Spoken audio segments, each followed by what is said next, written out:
Oh, we got a treat today. So I got some suggestions. Spiritual awakening and life, love, and everything above.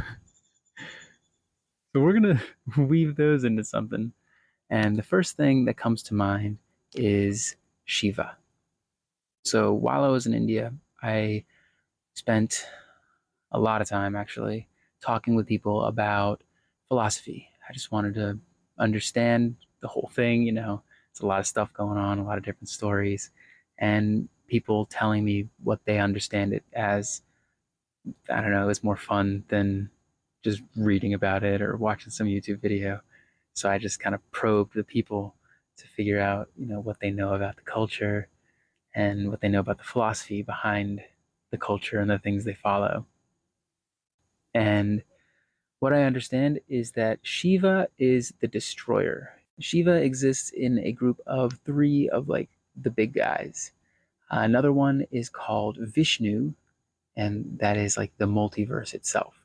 So, I mean, everybody's at this point seen at least one multiverse movie or TV show because, boy, we're doing it to death, aren't we? Oh my goodness. We find a plot line, we find a thread, and we just beat it to death. Ooh-wee. But anyway, we understand multiverses. So the multiverse is Vishnu. And from Vishnu's belly button, there comes a lotus flower. And on that lotus flower is Brahma. Brahma creates everything. The entire universe, you and me, everything we've ever known is Brahma.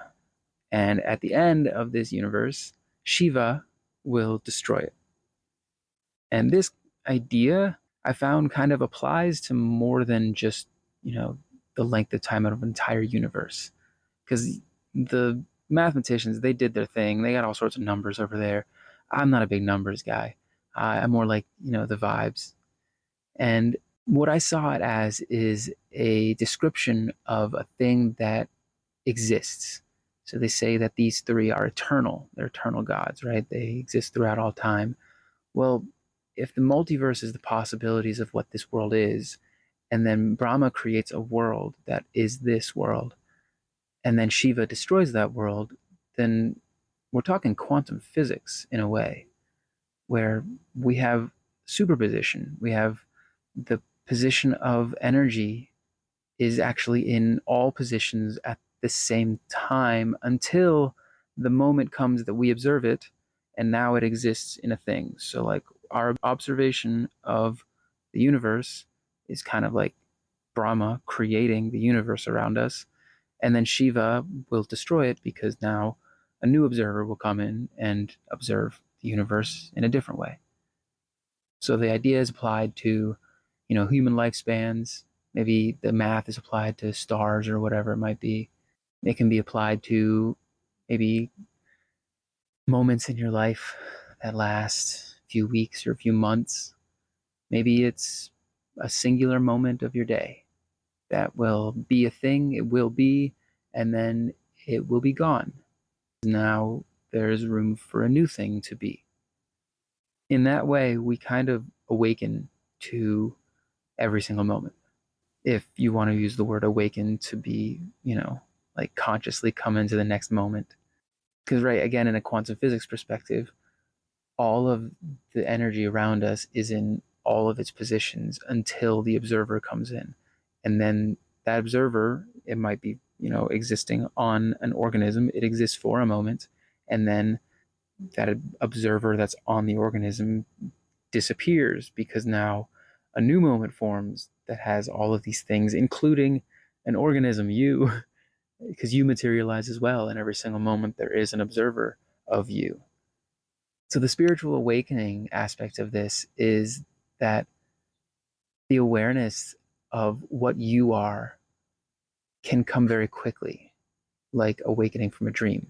So another aspect of Shiva that I was told was from a guy who told me that if you imagine when you were a kid and your parents tell you, stay in town, don't go out past the edges of town. Well, that's your world. That's all there is until the day comes when you're brave enough to wander to the edge and you go a little farther.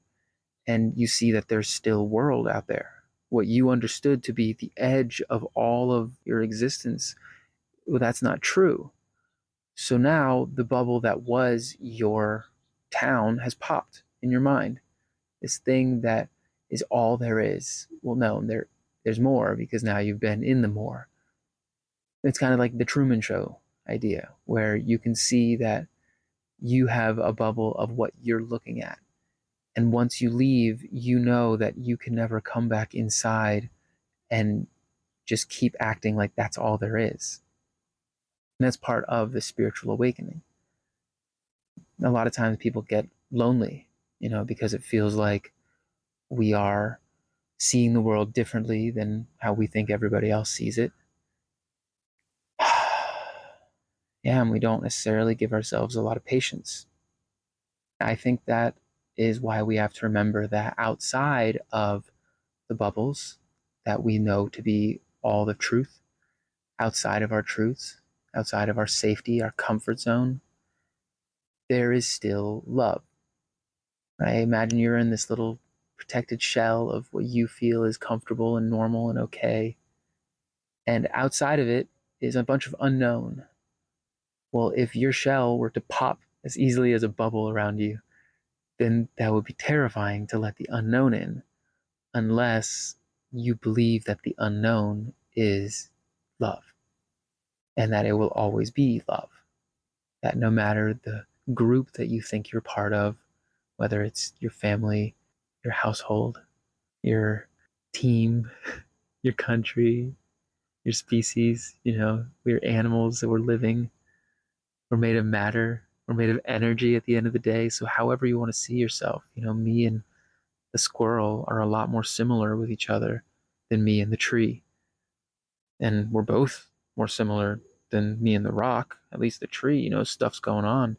The rock's just kind of sitting there for the moment. But then also, we're all just energy.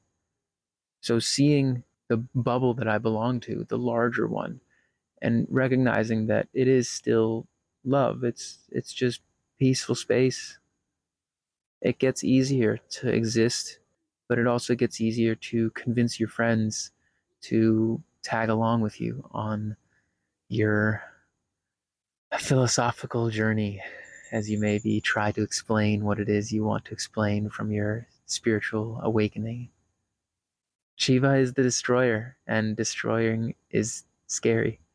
So remember that. And when you talk with those people, give them the space to be scared. But then also, Shiva is the destroyer of bad moments and awkward things and tragedies, because everything must pass. All moments must end. Time continues. Shiva is eternal. So you can trust that the moment that they're in will end. And maybe they can trust it too. All right. I'll talk to you on the next one.